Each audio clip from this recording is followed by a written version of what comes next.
Assalamualaikum warahmatullahi wabarakatuh.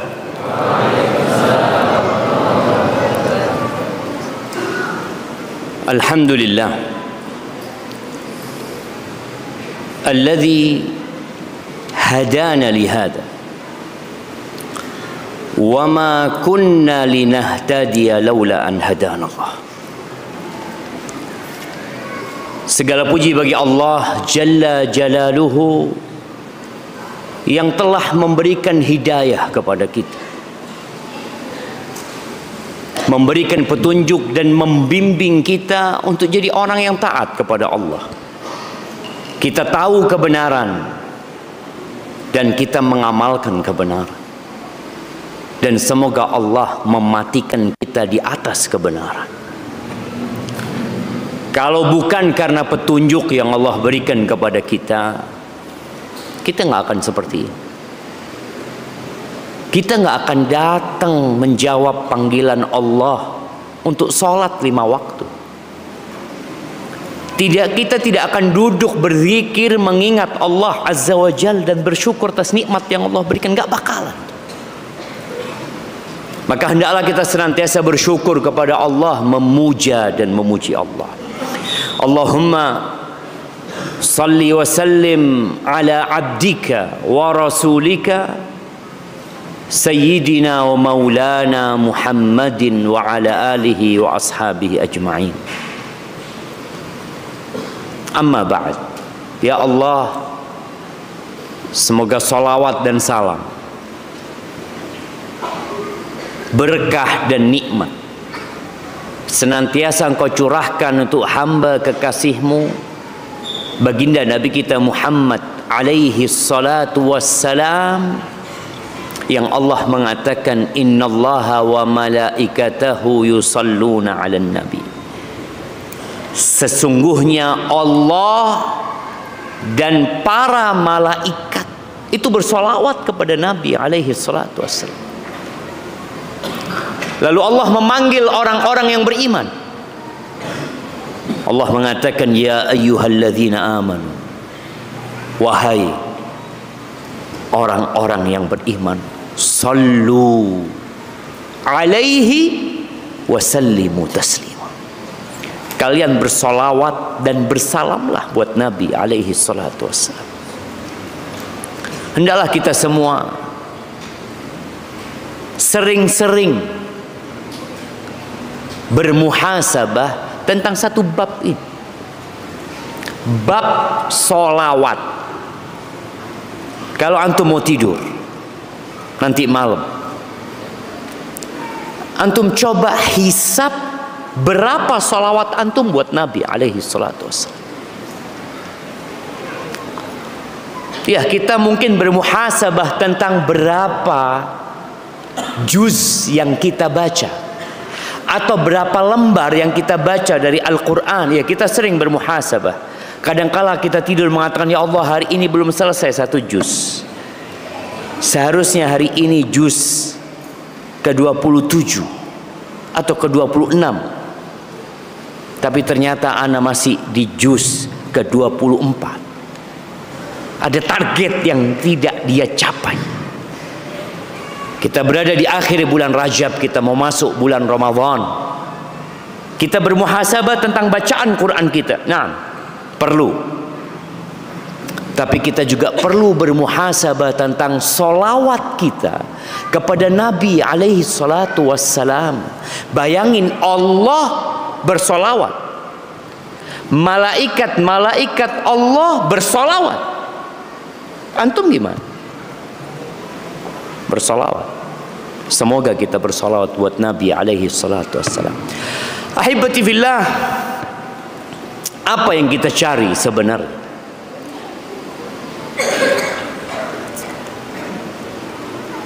Imam kita tadi salat maghrib membaca di rakaat pertama tentang orang yang mencari fata morgana, orang yang mencari dunia. Yang kita tahu biasanya orang kalau mencari dunia, dia akan akan menghalalkan segala cara, dan cara yang paling gampang buat dia adalah riba. Bahkan kita tahu ada orang-orang yang berseloroh mengatakan nggak mungkin kita bisa hidup tanpa riba sekarang. Itu di ayat pertama atau di rakaat pertama dia bacakan tadi. Bagaimana kelak cerita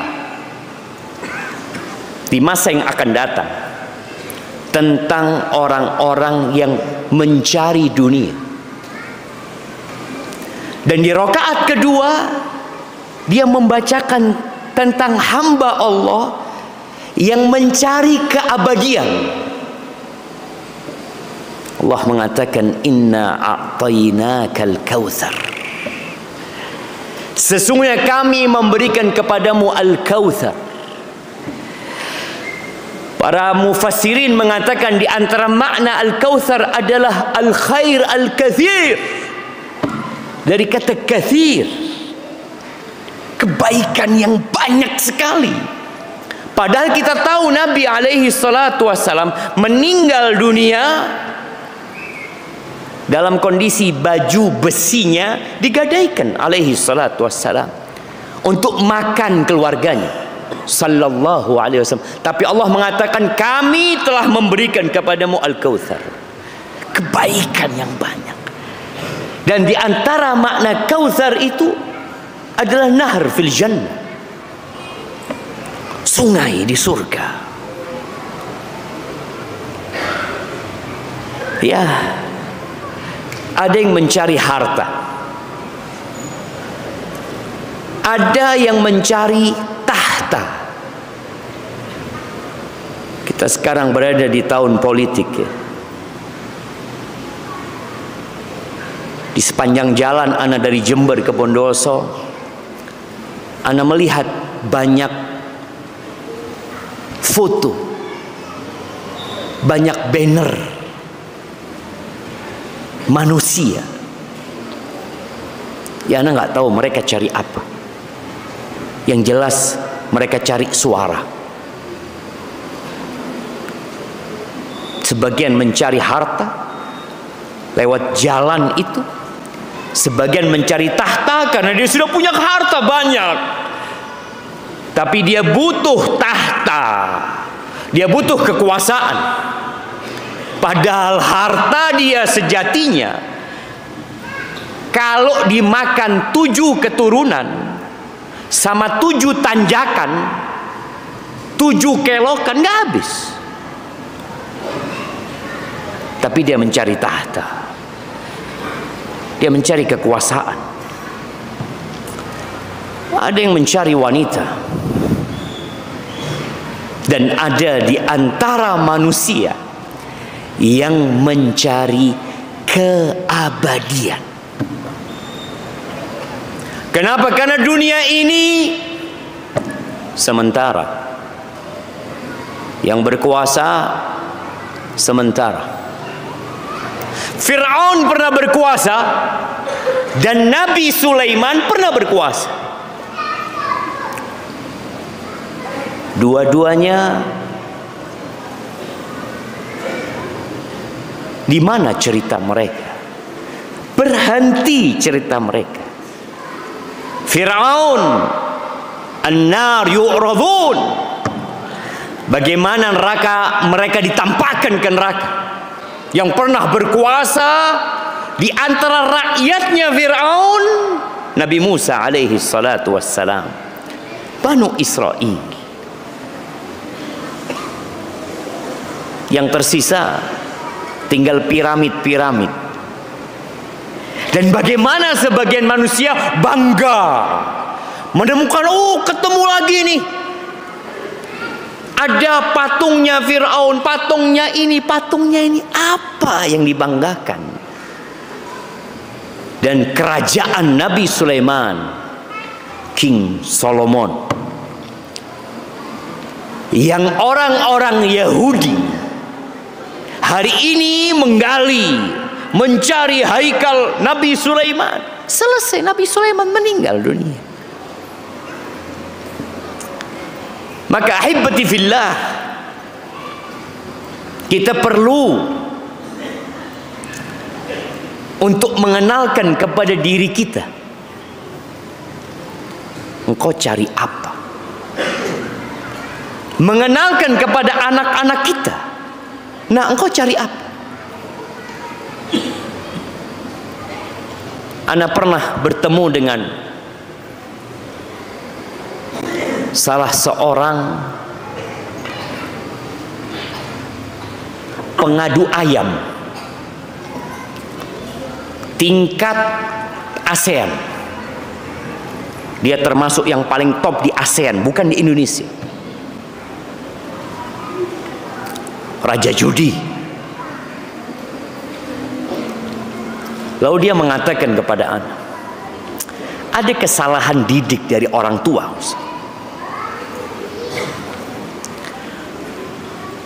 Bapak ana, ibu ana nyuruh ana sekolah supaya pinter dan supaya nanti bisa kerja. Berarti nyari apa? Cari dunia, cari fulus. Sebagian orang tua menyuruh anaknya sekolah agar anak itu jadi pinter, mungkin nanti ada yang jadi dokter supaya bisa mudah cari fulus. Jarang orang tua yang mendidik anaknya.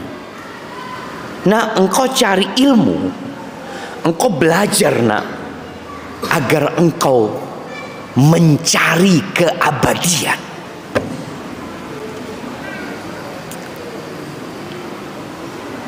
Dunia nak nggak punya masa depan. Dunia ini nggak ada masa depan. Bondowoso punya masa depan.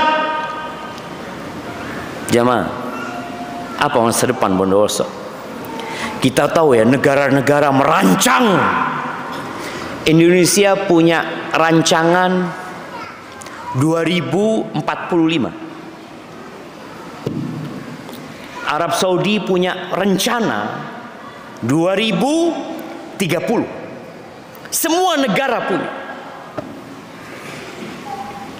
Padahal rancangan Allah, bumi ini akan rata sama tanah. Apapun yang dibangun manusia, sehebat apapun dia, yang mungkin dia berpikir ana membangun memang bukan untuk diri ana bakal mati, tapi untuk generasi yang akan datang nantinya bisa menikmati. Nggak ada, mereka semua bakal mati. Bahkan gunung yang kita lihat, bagaimana orang-orang musyrikin ya, ketika diajak oleh Nabi alaihi salatu wassalam untuk mencari keabadian,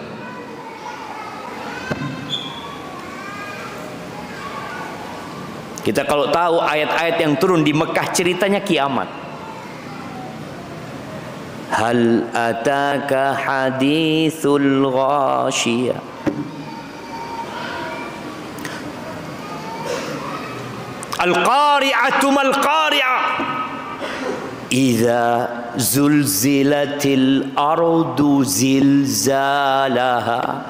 Itu masa depan bumi ini.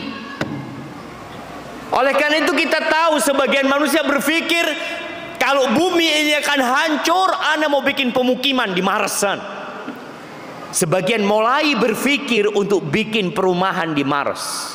Mungkin sebagian berpikir di bulan. Apa kata Allah? Idza sama'un fatarat wa idzal kawakibun tasarat. Itu bintang-bintang yang kita lihat indah akan berjatuhan nantinya.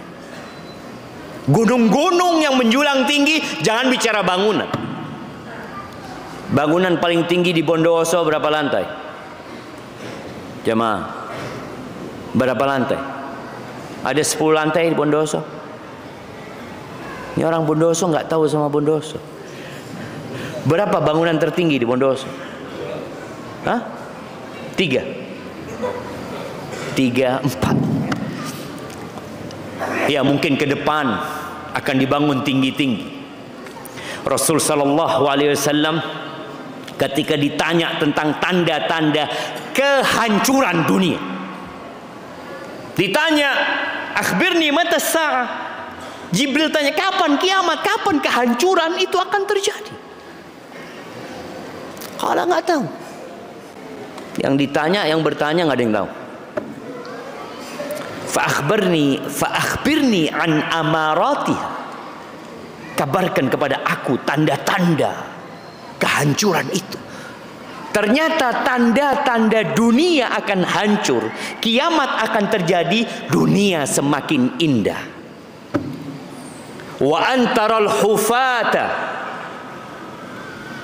al-urata al-alata ru'asha yatatawaluna fil bunyan. Tanda-tanda kiamat itu engkau akan melihat para badui-badui penggembala kambing yang setengah telanjang, yang tidak beralaskan kaki, yang kerjanya mengembalakan kambing, yang rumahnya pindah-pindah, nomaden, ikut curah hujan. Suatu saat mereka akan berhenti. Tidak lagi mereka pindah-pindah. Mereka akan berlomba-lomba memanjangkan bangunan. Dan ternyata yang berlomba-lomba meninggikan bangunan itu bukan di Eropa, bukan di Cina, bukan di Asia, tapi di Arab sana. Burjul Khalifah. Ya, mungkin ada yang mau bangun lagi lebih tinggi dari itu. Di Arab Saudi sedang ingin membangun lebih tinggi lagi.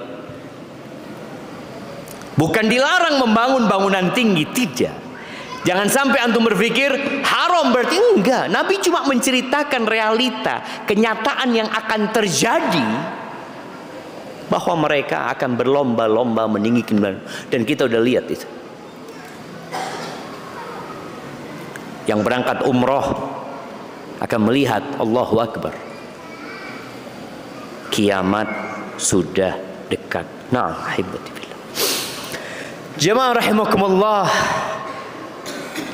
semua kembali kepada kita. Allah Azza wa Jalla menceritakan di surat Al-Haqqah tentang kondisi dua manusia yang mencari akhirat, yang mencari masa depan. Jadi kalau bicara masa depan, ingat nggak ada masa depan buat Indonesia, nggak ada masa depan buat Malaysia, nggak ada masa depan buat Amerika, buat Arab Saudi. Ka'bah pun akan hancur dan rata sama itu. Abraha hendak menghancurkan Ka'bah dan dia tidak bisa menghancurkan Ka'bah. Nanti Ka'bah itu akan hancur, jamaah. Batunya akan berkeping-keping dilepas. Karena memang nggak ada masa depan dunia ini. Allah menceritakan tentang mereka yang mencari dunia, yang tidak punya masa depan, dan mereka yang mencari masa depan yang sebenarnya. Di surat Al-Haqqah Allah menyebutkan, فَإِذَا نُفِخَ فِي الصُّورِ نَفْخَةٌ وَاحِدَةٌ. Apabila sangkakala ditiupkan sekali tiup.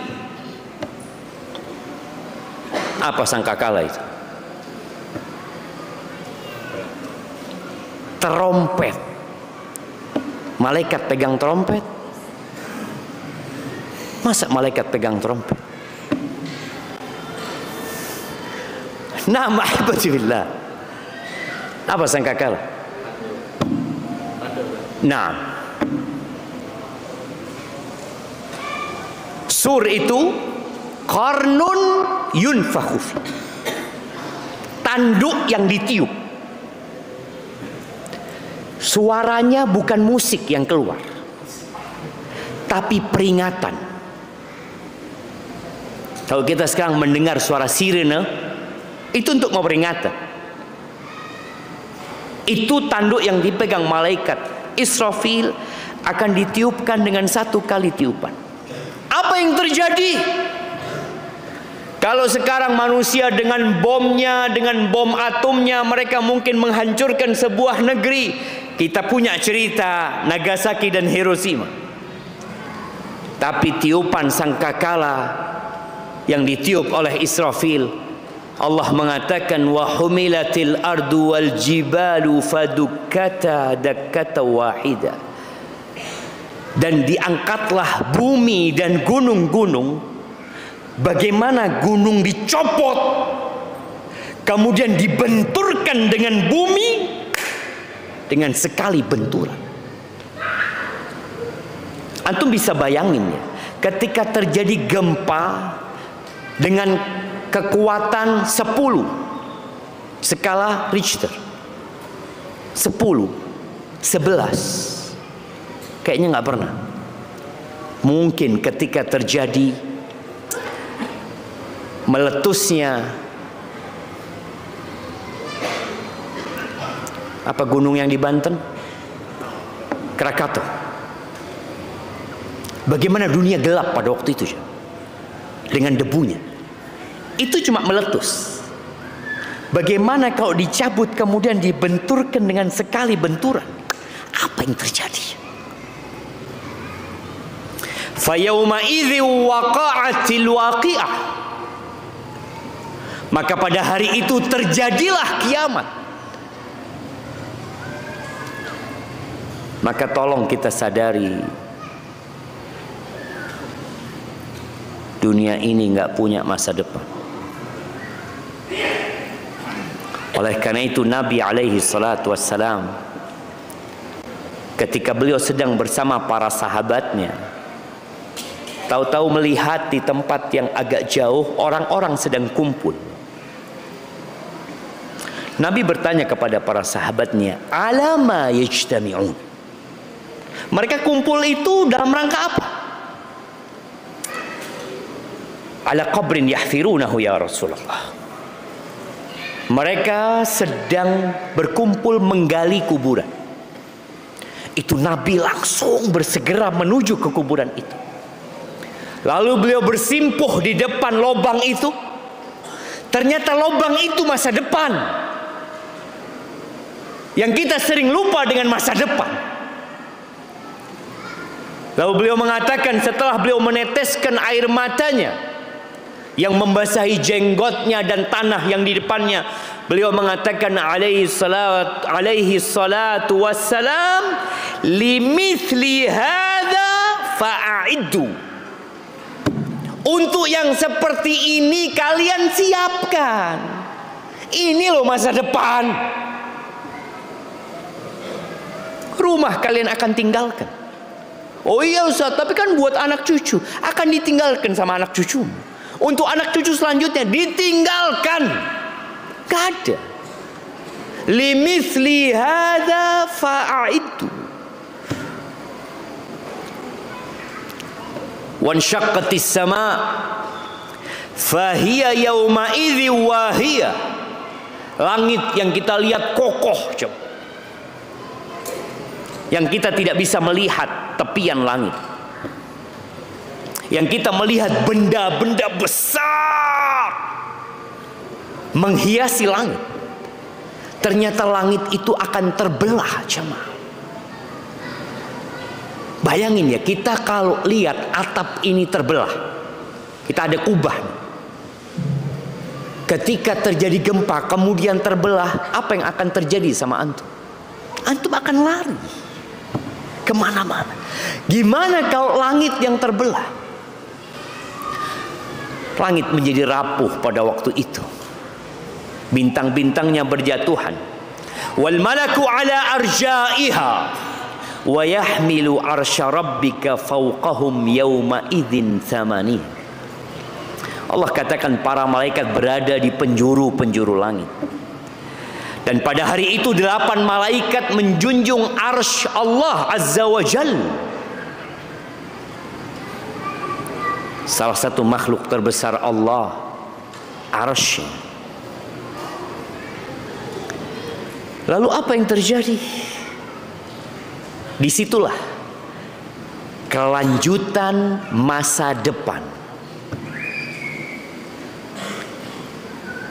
ketika Utsman bin Affan menangis di depan kuburan. Dia ditanya, engkau itu ketika dengar ayat-ayat azab, ayat-ayat neraka, kadang-kadang kau nggak nangis, tapi engkau kalau lihat kuburan kau nangis. Engkau kata Utsman bin Affan, aku mendengar Rasul sallallahu alaihi wasallam bersabda, al-qabru awwalu manzilin min manazilil akhirah. Kuburan itu adalah tempat persinggahan pertama. Kuburan di antara persinggahan-persinggahan akhirat itu kuburan. Ahibati fillah, Allah katakan yauma idzin tu'raduna la takhfa minkum khafiyah. Pada hari itu semua akan ditampakkan. Apa yang dicari semua akan terlihat. Apakah yang ke masjid itu mencari akhirat? Jamaah, apakah yang sekolah di pesantren itu berarti ambisinya akhirat? Apakah yang di atas mimbar berceramah berarti ambisinya akhirat? Belum tentu. Jamaah, ini bicara niat. Engkau kalau nyari, ada sesuatu di hatimu yang engkau cari dengan raga dan panca indramu. Ada sesuatu yang engkau targetkan.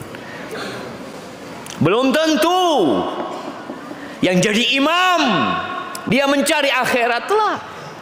Bahkan korek api neraka itu ustaz. Yang jadi ustaz, ketika yang dia cari itu bukan akhirat, bukan keabadian, maka neraka tempatnya. Walaupun dia seorang ustaz. Apakah semua yang mati di medan perang, yang syahid dalam kacamata dunia, itu ambisinya akhirat? Lah.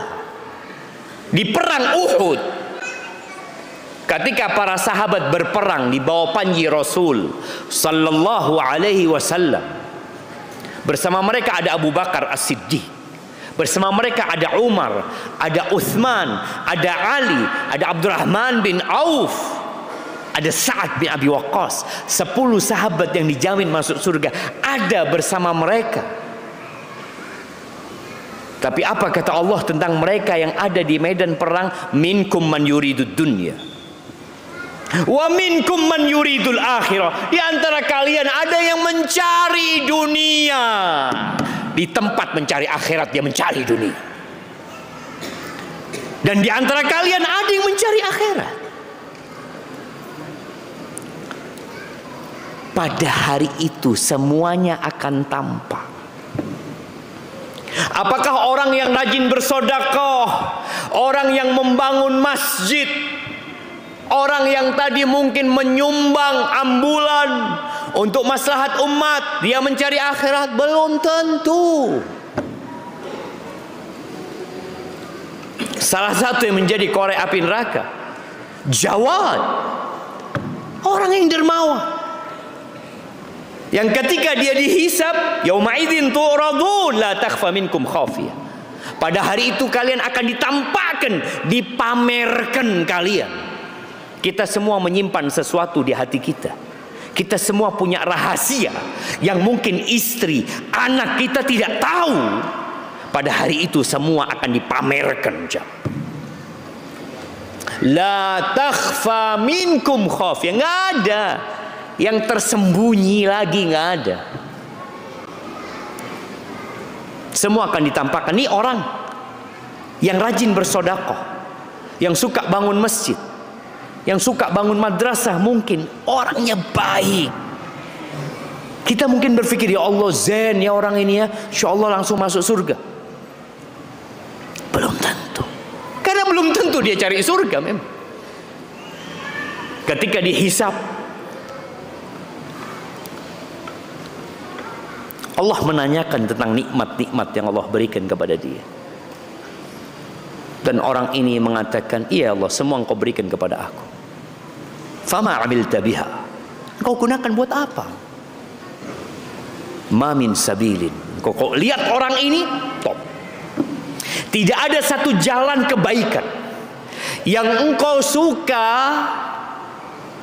harta itu diinfakkan di sana, illa anfaqtu fihi laka, melainkan aku berinfak di sana, bersodakoh di sana, laka, untukmu ya Allah.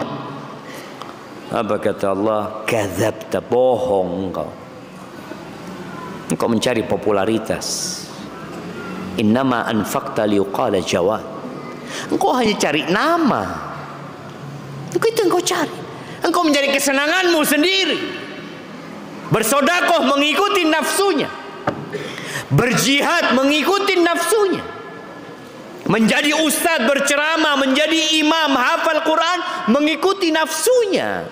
Engkau hanya cari popularitas. Engkau hanya mencari follower. Engkau hanya menjadi sanjungan. Thumma umira bihi fasuhiba ala wajh thumma turiha finnar. Maka engkau harus tahu engkau cari apa sekarang jemaah. Kata Allah Azza wa Jal, fa amma man utiya kitabahu biyaminihi. Adapun yang mendapatkan kitab dengan tangan kanan, ini orang mencari ketika dunia, itu yang dia cari. Fayaqulu ha'umu qra'u kitabiyah. Dia akan mengatakan, baca kitabku ini, baca.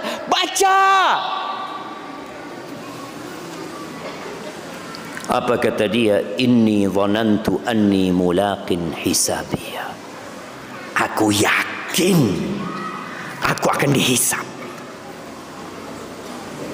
Aku yakin semua yang aku kerjakan akan dihisab. Salatku, sedekahku, umrahku, hajiku. Lalu apa yang terjadi dengan dia? Fahuwa fi 'ishatir radiyah. Inilah kalau engkau mencari, orang ini akan berada dalam kehidupan yang diridhai, fi jannatin 'aliyah, di surga Allah yang tinggi. Dia akan kekal selama-lamanya di sana. Qutufuha daniyah. Surga itu tinggi. Salah satu pohonnya namanya tuba, yang seorang pengendara kuda selama 100 tahun kalau dia melewatin pohon itu nggak kelewati jamaah naungannya. 100 tahun bayang.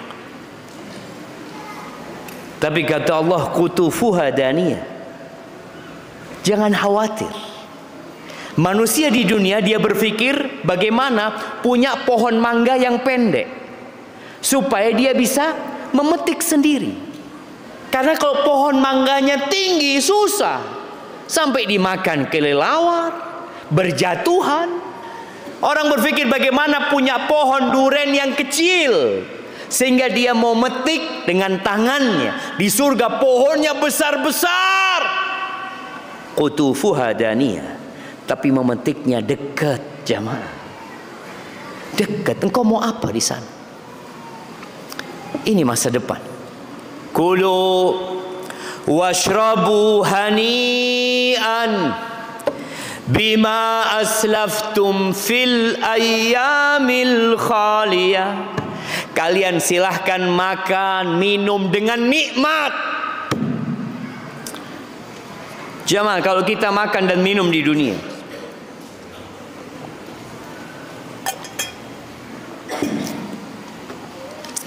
banyak hal yang nggak bisa kita makan. Hadhihi dunia. Ketika antum semakin tua, panjang umur antum, ada hal-hal yang jadi pantangan untuk dimakan. Berapa banyak orang sakit gara-gara makan. Bahkan kata Nabi alaihi salatu wasallam, ma mala'a adamiyun wi'an syarran min batn. Tidak ada wadah yang lebih buruk yang dipenuhi sama manusia daripada perut di dunia. Di sana disuruh makan semaunya. Dan di sana tidak ada toilet.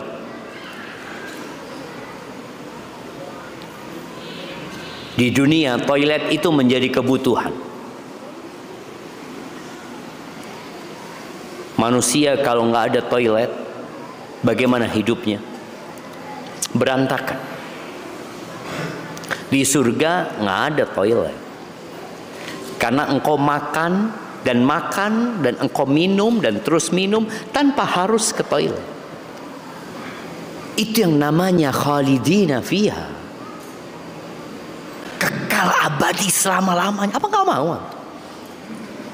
Fiha ma tashtahihil anfus wa taladzul a'yun wa antum fiha khalidun. Di semua segala yang disyahwati oleh jiwa.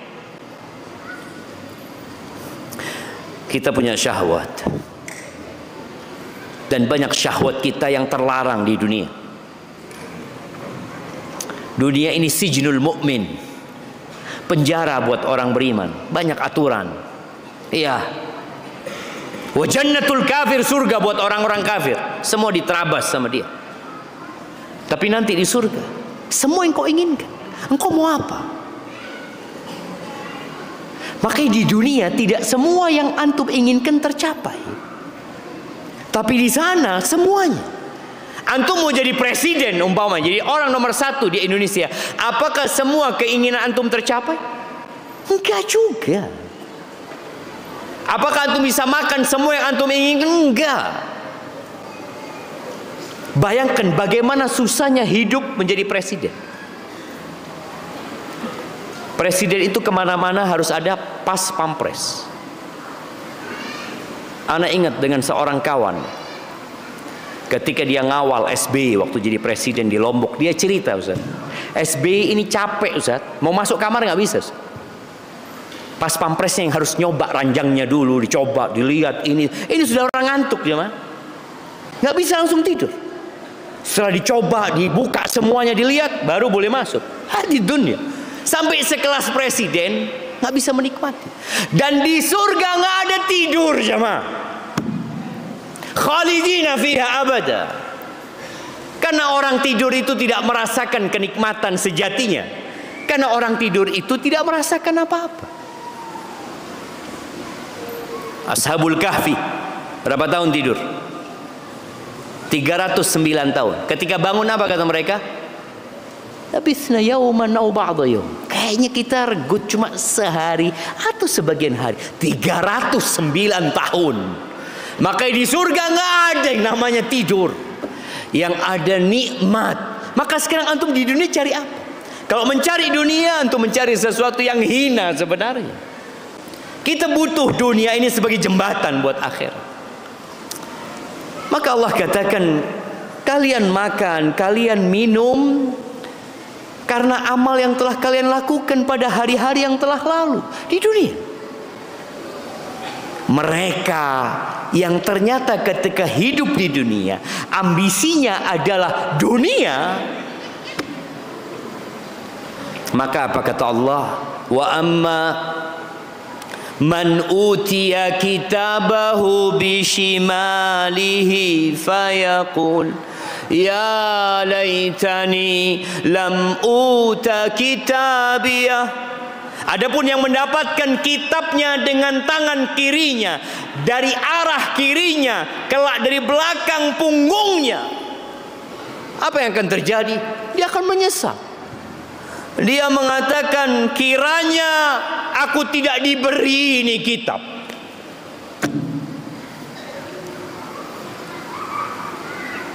Tanpa dia melihat kitab, dia sudah tahu. Karena sudah diberikan dari arah kiri. Walam adri ma hisabiyah. Sehingga aku nggak tahu dengan isi. Nggak usah kasih kita. Lalu dia mengatakan, ya laitaha kanatil qadiyah. Andai kata kiranya kematian itu menyudahi segala sesuatu. Makanya kalau mati itu selesai, kita itu mau bunuh diri semua cuma.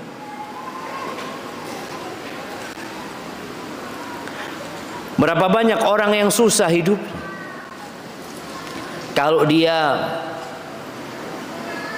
melakukan sebuah tindakan kriminal. Beberapa pembunuh itu berusaha bunuh diri karena dia berpikir dengan dia mati selesai. Enggak. Apalagi orang-orang yang hidupnya enak, mereka takut dengan kematian, dan dia berpikir kematian selesai, tapi ternyata tidak. Allah akan tegakkan keadilan. Orang ini mengatakan, ma aghna anni maliya, hartaku sama sekali tidak berguna bagiku. Nggak ada gunanya harta. Di dunia berguna. Berapa banyak orang-orang yang terjerat kasus, bayar, selamat dari kasus, punya fulus dia. Berapa banyak orang-orang yang dengan duitnya bisa kabur. Harun Masiku, tahu antum? Udah ketangkap belum?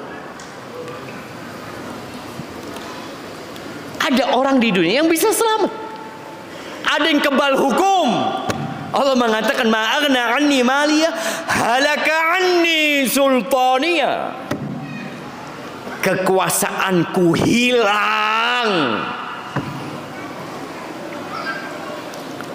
Itu ketika orang mencari dunia, nggak ada cuma.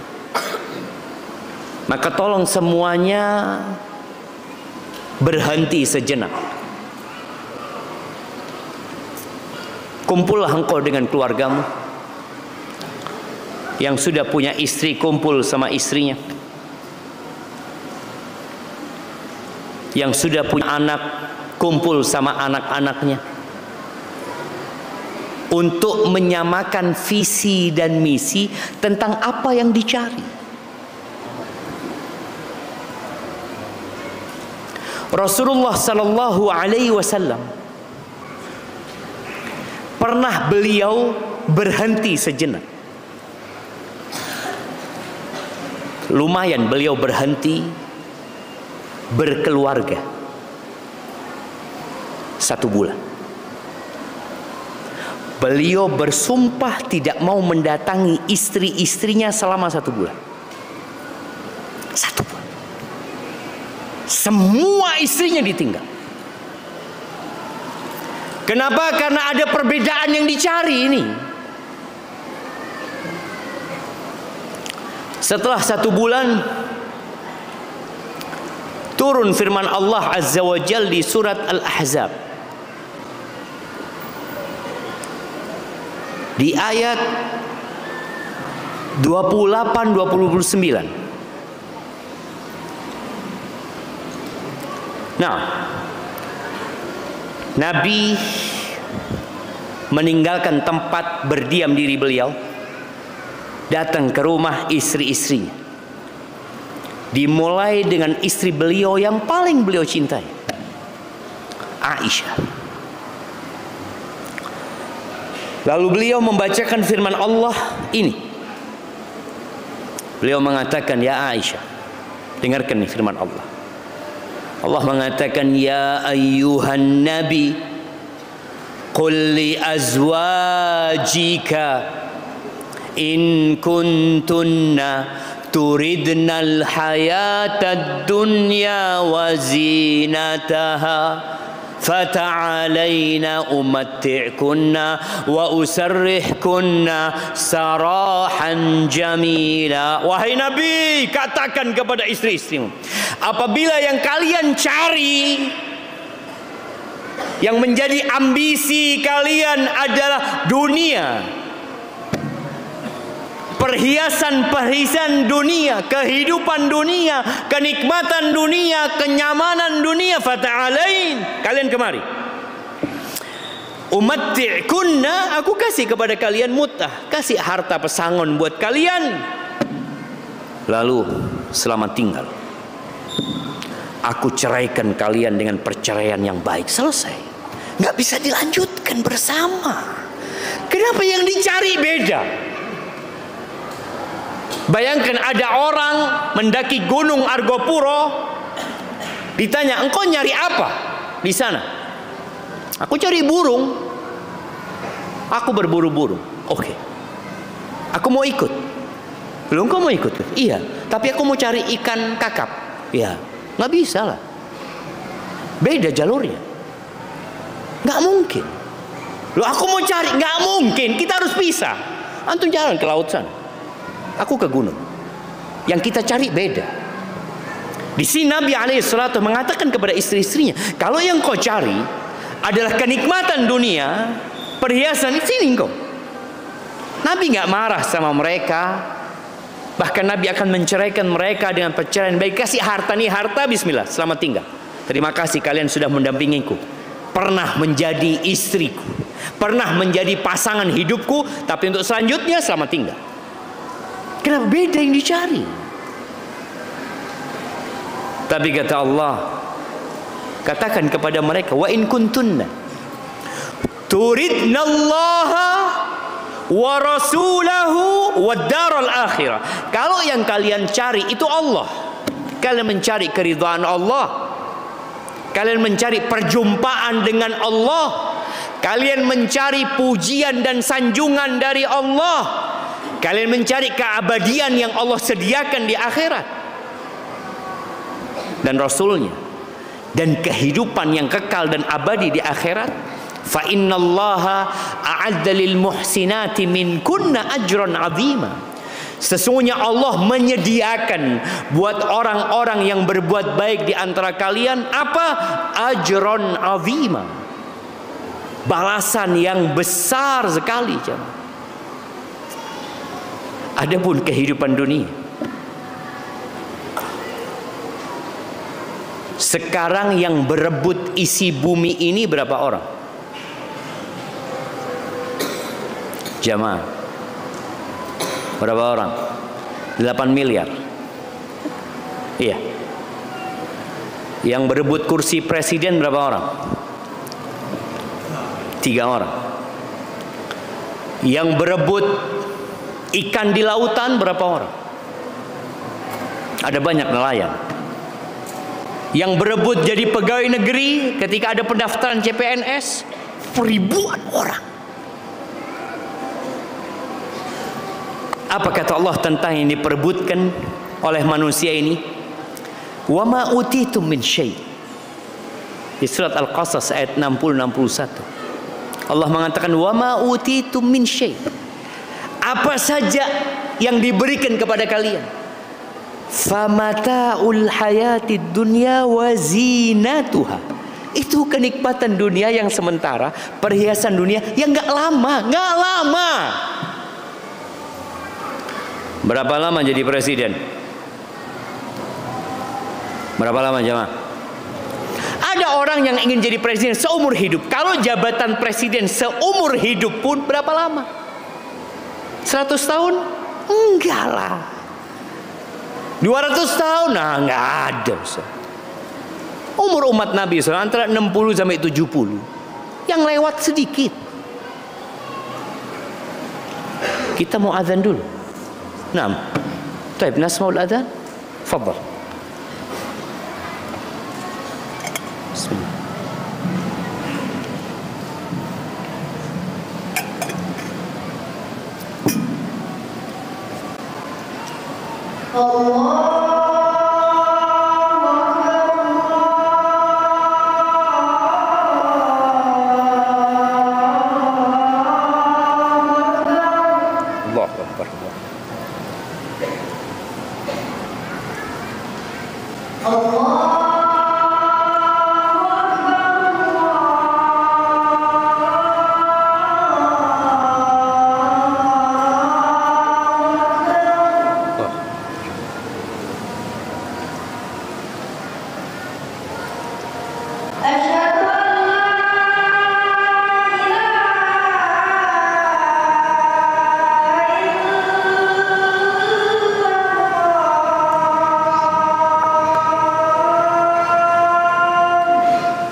Allahumma salli wa sallim ala nabiyyina Muhammad. Ahibati fillah, apa aja yang Allah berikan, apa saja dari kenikmatan dunia itu hanya sebentar. Maka Allah katakan, wa ma indallah khairun wa abqa. Yang di sisi Allah itu lebih baik dan lebih abadi. Allah katakan, afala ta'qilun. Kalian pakai nggak akal kalian? Kita ini kadang-kadang nggak pakai akal kita. Kita ngelihat fulan mati, fulan kena penyakit, fulan semakin tua, semakin menderita hidupnya walaupun punya harta. Hadil hayatud dunya. Maka Allah kan, afala ta'qilun. Kalian pakai nggak akal kalian? Dan kalau diberikan kepada kalian semua isi dunia ini, itu tidak lebih dari bangkai anak kambing. Kenapa? Karena semuanya sementara, nggak lama. Kalau bicara tadi jadi presiden, nggak lama untuk menjadi presiden. Apapun jabatan antum, yang jelas posisi itu pernah didudukin orang lain dan akan digantikan oleh orang lain. Ahibati fillah, apa yang kita lakukan? Ya udah, Allah kasih nikmat sama kalian, cari akhirat. Wabtaghi fima ataka Allah darul akhirah, cari akhirat. Engkau dikasih harta, dikasih kesehatan, dikasih jabatan, kedudukan, cari akhirat. Wala tansa nasibaka minad dunya. Yang kau butuh, kehidupan dunia butuh. Kau butuh rumah, ya bangun rumah. Engkau butuh beristri, engkau menikah. Engkau butuh mobil, engkau beli mobil. Engkau butuh pakaian, fadhal. Jangan lupa bagianmu dari dunia. Lalu Allah katakan, wa ahsin kama ahsanallahu ilaik. Berbuat baiklah engkau sebagaimana Allah berbuat baik kepadamu. Supaya jangan ada orang yang merasa dia mendapatkan nikmat ini karena kecerdasan dia, karena kesolidan dia. Allah yang kasih. Maka berbuat baiklah sebagaimana Allah berbuat baik kepadamu. Wala tabghil fasada fil ard. Jangan berbuat kerusakan di muka bumi ini. Jangan berbuat maksiat engkau di muka bumi ini. Kenapa? Innallaha la yuhibbul mufsidin. Allah nggak suka dengan orang-orang yang membuat kerusakan. Tapi jamaah, ternyata manusia itu lebih mementingkan kehidupan dunia. Udah dikasih tahu cuma sebentar, tetap maksa. Di akhir surat Al-A'la yang sering dibaca oleh imam ketika sholat Jumat, ketika sholat Idul Fitri, ketika sholat istisqa, Allah mengatakan, bal tu'thirunal hayatad dunya wal akhiratu khairu wa abqa inna hadza la fis suhufil ula suhufi Ibrahim wa Musa. Kata Allah, akan tetapi kalian lebih mementingkan kehidupan dunia, padahal akhirat itu lebih baik, lebih kekal, lebih nikmat, lebih nyaman, lebih segala-galanya. Dan ayat ini ada dalam kitab yang Allah turunkan kepada Nabi Musa, dan ada pada kitab yang Allah turunkan kepada Nabi Ibrahim. Sejak zaman itu Allah sudah tetapkan kalian lebih mementingkan kehidupan dunia. Sehingga kalau bicara nyari apa? Cari dunia. Ahibati fillah. Maka saatnya kita berhenti sejenak kajian ini untuk antum merenungkan, antum cari apa sebenarnya. Sekali lagi, tidak semua yang di masjid mencari akhirat. Tidak. Tidak semua yang suka berbagi mencari akhirat. Karena mencari sesuatu itu terbetik di hati, terekam di sana yang mungkin orang lain nggak tahu. Boleh jadi orang yang di pasar mencari akhirat, padahal dia sedang berada di tempat yang paling dibenci sama Allah Azza wa Jalla. Dan sebaliknya, boleh jadi ada di rumah Allah, di tempat yang paling dicintai Allah, dia cari dunia.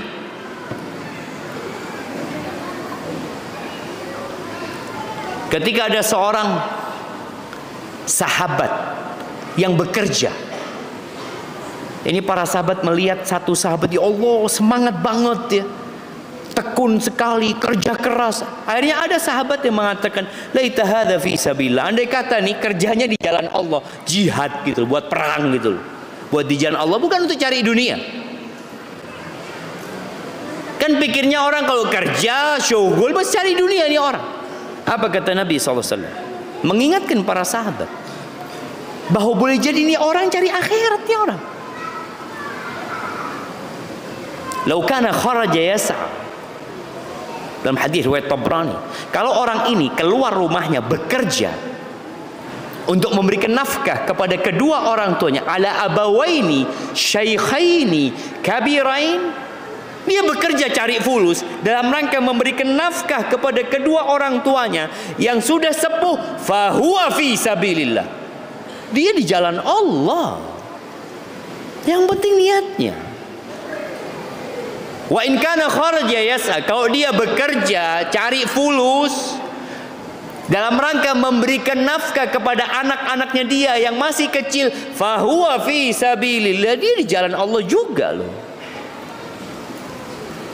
Kalau dia bekerja, yu'iffa nafsahu, untuk menjaga kehormatan dirinya, untuk mencukupi dirinya, supaya tidak jadi benalu di masyarakat, supaya dia tidak minta-minta di jalanan, supaya tidak ngerepotin orang lain, fahuwa fi sabilillah. Dia di jalan Allah juga. Wa in kana kharaja yas'a riya'an wa mufakharatan fahuwa fi sabilis syaitan. Tapi kalau dia syughul, dia kerja dalam rangka riya, pamer, wa mufakharatan, berbangga-banggaan dengan dunianya, fahuwa fi sabilis syaitan, itu baru di jalannya setan. Jadi kadangkala kerjaan yang sama yang dicari berbeda. Yang ikut perang Uhud, kata Allah, minkum man yuridud dunya wa minkum man yuridul akhirah. Mereka berada di medan perang yang sama. Orang yang kerja di pasar jualan sama, ada yang fi sabilillah, ada yang fi sabilis syaiton. Kerjanya sama. Apa yang membedakan? Yang dia cari berbeda. Ada niat.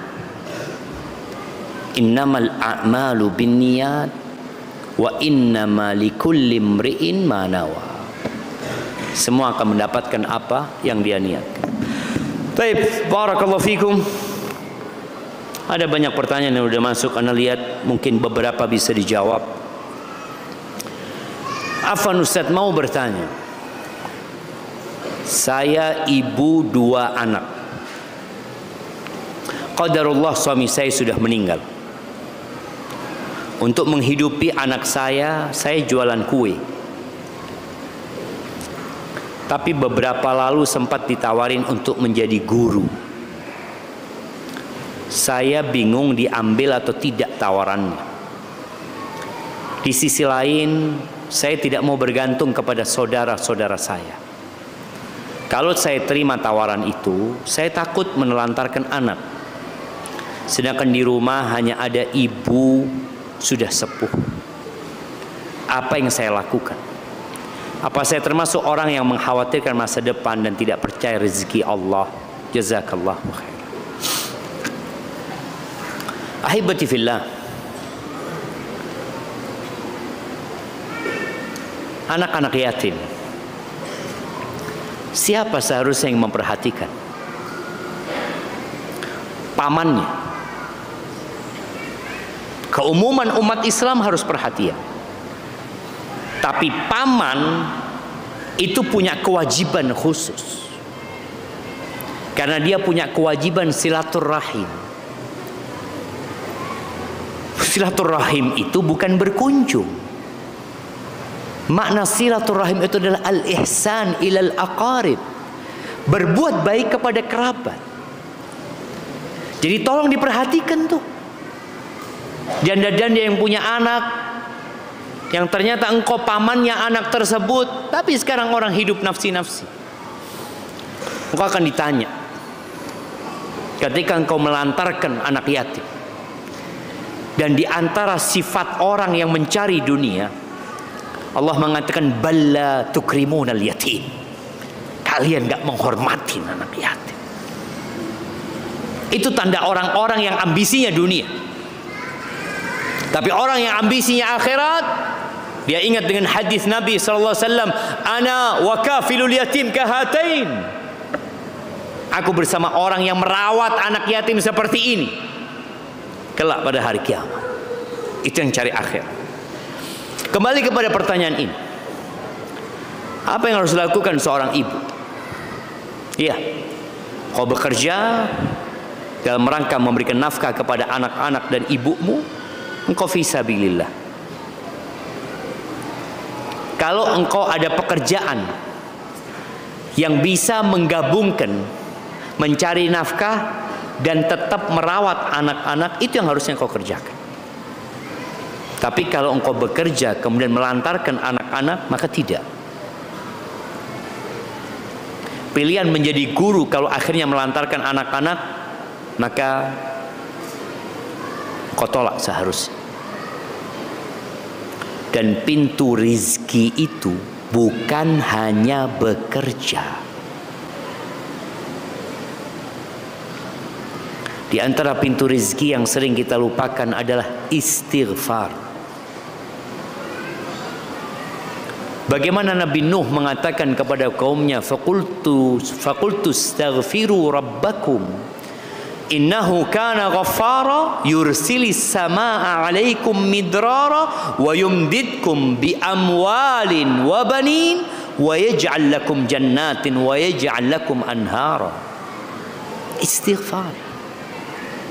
Maka duduklah engkau. Bagaimana ada cerita 3 orang alim ini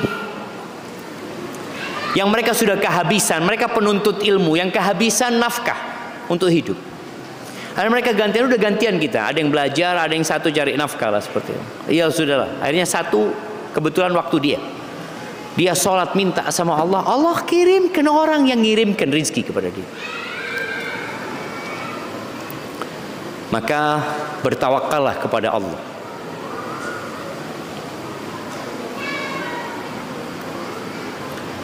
Kalau kalian bertawakal kepada Allah dengan sebenar-benarnya tawakal. Tawakal itu artinya athiqatu billah wal i'timad alaih. Percaya sama Allah dan bersandar kepada Allah. Bersandar. Terserah Allah. Kalau seperti itu yang kalian lakukan. Dan tawakal ini amalan hati, bukan amalan raga. Dan bukan amalan lisan. Lisan kita berkata, Bismillahi tawakkaltu 'alallah. Kita mengucapkan itu, mengutarakan. Tapi percaya dan bersandar itu hati. Allah akan berikan kepada kalian rizki seperti Allah memberikan kepada burung. Dan kita semua tahu burung. Di musim hujan ini petani mulai nanam padi. Dan sebagian petani itu berusaha menyelamatkan padinya dari burung. Yang pakai orang-orangan ya, yang ditutup jaring ya. Yang kadangkala hujan dari pagi sampai sore. Bagaimana burung yang tidak punya kulkas? Dia juga tidak bisa pesan online. Allah kasih rizki. Tetap. Maka buat yang bertanya, ya silahkan bekerja. Tapi tetap hatimu bergantung kepada Allah Azza wa Jal. Dan masih banyak pintu rizki lainnya. Salah satunya perbanyak istighfar, mohon ampun kepada Allah Azza wa Jal. Mohon nasihatnya Ustaz. Istri adalah ujian bagi suami. Dan suami adalah ujian bagi istri. Ini anak-anak yang belum nikah tahu dengan pertanyaan ini. Jadi jangan berpikir pertanyaan ini hanya untuk yang sudah menikah. Kenapa? Karena ibumu adalah istri dan bapakmu adalah suami. Dan engkau tahu bagaimana ibumu diuji oleh bapakmu dan bagaimana bapakmu diuji oleh ibumu. Kita melihat bagaimana ada ayah yang keras, bahkan melakukan KDRT. Anak-anak melihat. Anak-anak juga mendengar kadangkala bagaimana ibunya teriak-teriak kepada bapaknya. Ini pertanyaannya. Bagaimana menyikapi perilaku istri yang keras jika dinasehati selalu membantah? Apakah diam itu solusi? Gimana jemaah? Nabi Ibrahim pernah datang ke rumahnya Nabi Ismail, rumah anaknya. Ternyata nggak ketemu sama Nabi Ismail. Maka kesempatan itu digunakan oleh Nabi Ibrahim untuk menanyakan tentang kondisi kehidupan mereka. Maka istrinya mengatakan, nahnu fi bu's fi dhiq. Kata dia, tuh kita kondisinya susah, melarat, sengsara, menderita. Terus Nabi Ibrahim mengatakan kepada perempuan ini, nanti kalau suamimu datang aku kirim salam. Perempuan ini nggak tahu kalau yang datang mertuanya. Sampaikan salamku kepada dia. Nanti suruh dia ganti papan depan pintu rumah. Ada yang mengatakan palang pintu ya. Dulu rumahnya orang dulu itu biasanya di atas tanah, lebih tinggi dari jalan. Nah, di depannya itu kadangkala ada kayu, atau sekarang ya dinaikkan lah, itulah suruh ganti itu. Tempat engkau berdiri itu yang di depan pintu suruh ganti. Datanglah Nabi Ismail. Tanya, ada orang datang? Iya, kata dia. Orang tua gini, dia sebutkan dengan kriteria yang tidak menyenangkan tentang Nabi Ibrahim, padahal beliau adalah Nabi. Terus dia pesan, dia kirim salam sama engkau, dia tanya kehidupan kita, aku ceritakan kita memang susah hidupnya. Terus dia suruh engkau ganti depan pintu rumahmu itu. Oh, yang datang itu bapakku, kata dia. Dan dia nyuruh aku menceraikan engkau. Sudah engkau pulang sana ke rumah orang tua. Ada istri-istri yang bisa diperbaiki. Ada istri-istri yang perlu diganti. Betul. Nabi Ibrahim gak nyuruh Nabi Ismail memperbaiki istrinya. Kenapa? Karena suaminya sudah Nabi. Yang namanya Nabi pasti sudah memberikan nasihat. Tapi Nabi Ibrahim sabar menghadapi istrinya. Sang mertu, sang bapak udah kayaknya nggak bisa dilanjutkan. Ismail udah ganti kok istri. Ada istri yang perlu diganti. Apakah istri antum perlu diganti? Belum tentu. Mungkin antum perlu memberikan nasihat, atau antum yang perlu memperbaiki diri. Istri ini walaupun suaminya ustadz, kadang-kadang nggak mau dikasih nasihat sama suami. Kenapa? Karena posisi ustadz itu ketika masuk rumah bukan ustadz lagi, tapi suami. Kok suamiku? Kok ngasih nasihat? Mungkin karena ya engkau kemauan. Apalagi kalau suaminya bukan ustadz. Antum bukan ustadz ngasih nasihat anak. Perbaiki diri antum sendiri. Jadi posisi suami harus sabar. Dapat istri yang keras kasih nasihat bantah. Nah, yang pertama itu pilihan antum. Nabi alaihi salatu wassalam menyuruh kita melihat kepada kelebihan, tidak kepada kekurangan. Ya, hampir semua perempuan modelnya sama.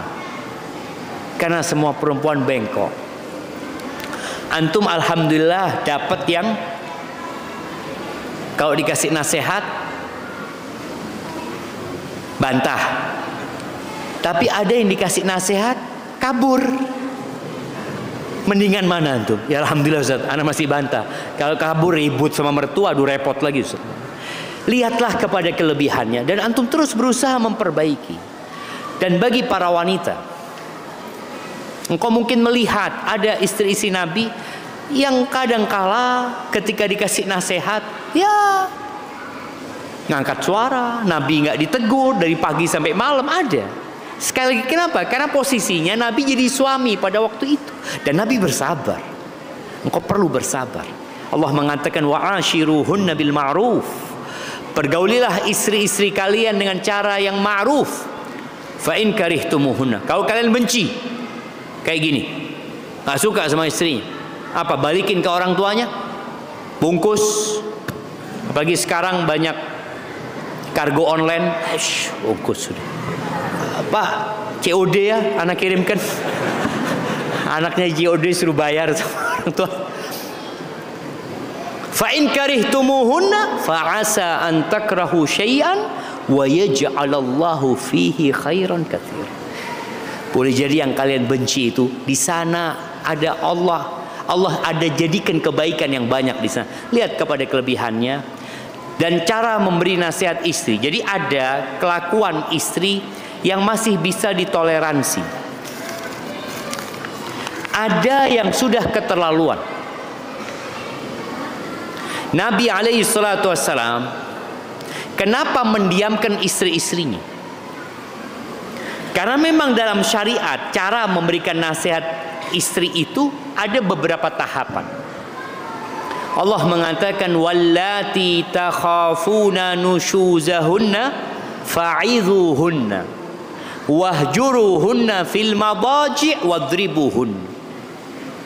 Dan wanita-wanita yang kalian khawatir dia nggak nurut, dikasih tahu apa yang lakukan, fa'idhuhunna, kasih mau'idhah. Jadi kalau ngasih nasihat istri itu, berilah dia mau'idhah hasan. Mau'idhah hasan itu mau'idhah yang dibungkus dengan cinta dan kasih sayang. Jangan marah-marah dulu antum. Kalau antum ngasih nasihat istri, sini-sini, antum kayaknya wanita penghuni neraka. Gimana dia mau dengarkan? Tapi kalau ngatakan istriku sini, wallahi nggak ada perempuan di dunia ini yang ana cinta seperti mencintai anti. Semoga anti jadi penghuni surga. Baru dia duduk dia dengerin. Lalu antum kasih nasihat. Jadi kalau ngasih nasihat istri itu jangan menyebutkan kesalahannya dulu. Sebutkan kebaikan-kebaikan dia. Katakan jazakillah khair, ana makasih banyak. Anti sudah mendampingi ana selama ini. Anti ngajarin anak-anak dengan baik. Sebutkan kebaikan-kebaikan dia. Setelah itu sampaikan ada satu hal yang ana ingin anti lebih baik lagi. Semoga anti bisa. Lalu sebutkan nasihat. Tapi kalau antum sudah marah-marah ya selesai sudah. Istri anak keras Ustaz. Udah tahu keras, antum marahnya keras, keras-kerasan. Yang namanya batu ketemu batu, apa yang terjadi? Antum tahu sekarang itu ada yang namanya apa? Anak-anak kalau dulu pingsut, sekarang gunting batu kertas. Tahu? Gunting batu kertas. Batu itu kalahnya sama apa? Sama kertas. Ketika dia jadi batu, antum jadi kertas. Antum jadi gunting, habis antum. Maka jadilah antum kertas. Insya Allah bisa dipegang, ditutup kertas tuh batu. Insya Allah jadi benar. Sambil didoakan istri antum. Tapi kalau nggak benar-benar Ustaz, ya sudah sabar antum. Mau ganti, boleh jadi gantinya lebih parah dari itu antum.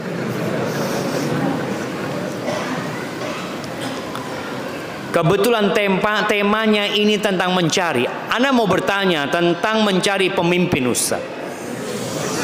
Mencari pemimpin itu apakah syaratnya sama dengan mencari pasangan Ustaz? Apa perlu untuk sholat istikharah Ustaz? Ahibati fillah.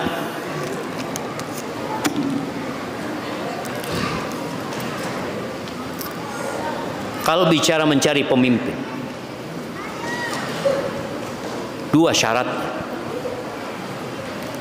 Inna khaira man ista'jarta al-qawiyul amin. Jangan bicara pemimpin di Bondowoso. Jangan bicara pemimpin di Jawa Timur. Jangan bicara pemimpin di Indonesia. Pegawai yang antum mau jadikan dia pekerja, itu sebaik-baiknya yang antum jadikan adalah al-qawiyu al-amin, yang kuat dan amanah. Itu yang dicari. Jadi kalau bicara antum mencari pemimpin, apakah seperti mencari pasangan? Ya, karena pasangan hidup adalah pemimpin. Makanya ketika seorang wanita mau mencari suami, Kata Nabi SAW, dua. Carilah yang agamanya baik, akhlaknya mulia. Itu suami, apalagi presiden. Kalau suami yang rakyatnya cuma satu, siapa rakyatnya? Ya istri jadi rakyatnya suami. Ini syaratnya harus akhlaknya baik dan agamanya baik. Kalau bicara agama baik itu ada minimal sholat yang 5 waktu, puasa di bulan Ramadan. Jadi yang wajib dia kerjakan, yang haram dia tinggalkan. Itu batasan minimal jadi suami. Bagaimana kalau dia jadi pemimpin? Apakah perlu istikharah? Ketika antum nggak tahu mana yang baik, di sini istikharah. Tapi kalau ternyata cuma satu yang baik umpamanya, yang melamar antum cuma satu, dan ini orang soleh, dan antum sudah tanya kemana-mana, yang nggak harus istikharah. Tapi antum mau istikharah, silahkan. Karena istikharah itu bukan kewajiban, tapi anjuran. Barakallahu fikum.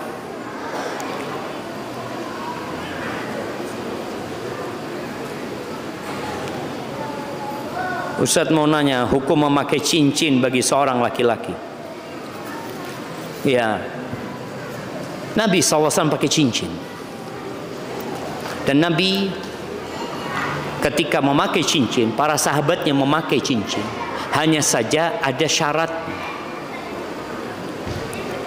Syaratnya tidak boleh emas. Dan usahakan cincinnya perak, bukan besi.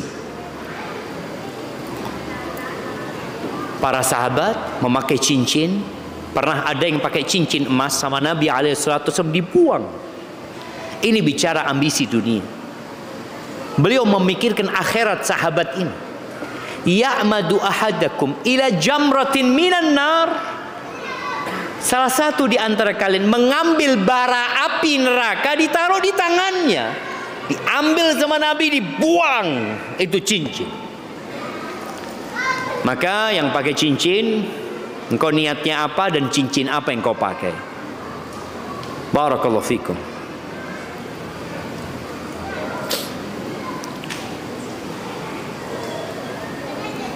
Ustadz, afan hukum merantau ke negara yang mayoritas orang kafir, seperti negara Jepang, tapi diniatkan untuk mencari nafkah dan berdakwah. Ya, ahibati fillah, para ulama berbicara tentang hukum safar ke negeri kafir. Hukum asalnya nggak boleh. Hukum asalnya tidak boleh. Tapi diperbolehkan dengan beberapa syarat. Seperti ketika dia berangkat untuk berdagang ke sana. Tapi jangan sampai mengorbankan agama dia.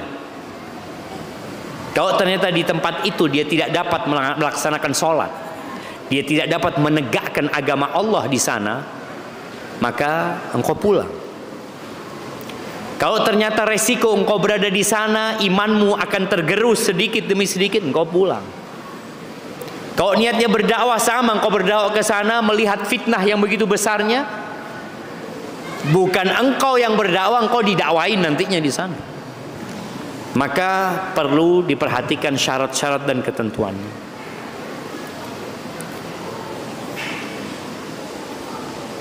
Beberapa hari yang lalu, ana baca buku sirah. Tapi tiba-tiba otak anak itu berpikir kalau Nabi Muhammad SAW itu bukan Nabi. Tapi hati anak tetap menyatakan kalau Nabi Muhammad itu Nabi. Bagaimana itu Ustaz? Sallallahu alaihi wasallam. Naam jamaah. Syaitan itu tidak pernah berhenti menyesatkan manusia.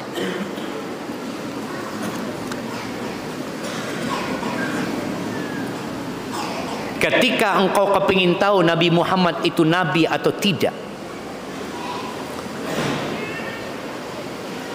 maka engkau lihat tanda-tanda kenabian beliau. Salah satunya Al-Quran.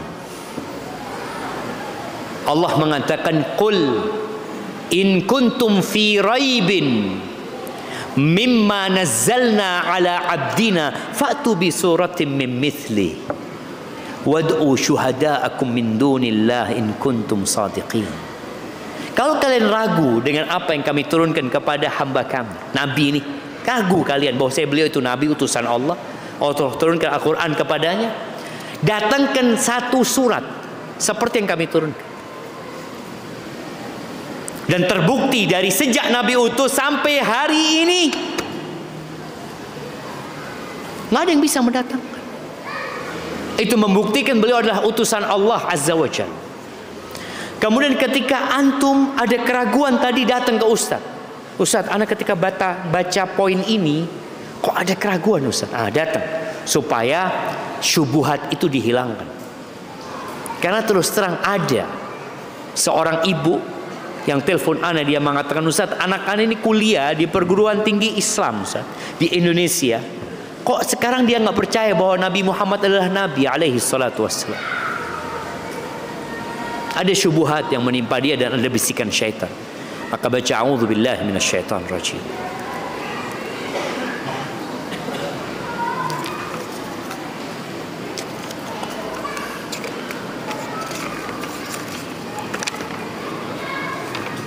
Masya Allah jemaah.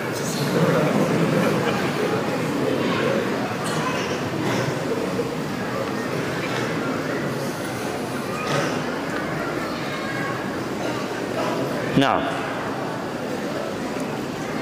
saya sudah belajar puasa Senin Kamis. Kurang lebih sudah berjalan 6 tahunan. Tapi akhir-akhir ini puasa sunnah ana terkadang jebol. Karena terkadang di hari Senin Kamis istri terlihat lebih cantik dari hari-hari lainnya. Yang terkadang istri suka menggoda. Pada akhirnya puasa saya batal. Padahal sebelum azan subuh saya sudah sahur, sekalipun hanya dengan seteguk air. Pertanyaannya, apakah saya tetap mendapatkan pahala puasa sunnah saya Ustaz? Sekalipun puasa sunnah saya sering batal dengan alasan yang sama. Dan apakah saya harus izin kepada istri untuk puasa sunnah? Kebalik ini jam. Antum seharusnya puasa sunnah sama istri, bukan minta izin sama istri. Tapi memang jamaah yang puasa sunnah itu amiru nafsi. Dia itu pemimpin buat dirinya. Kalau dia mau lanjutkan puasanya, dia lanjutkan. Dia mau batalkan, dia batalkan. Boleh orang yang puasa sunnah seperti itu.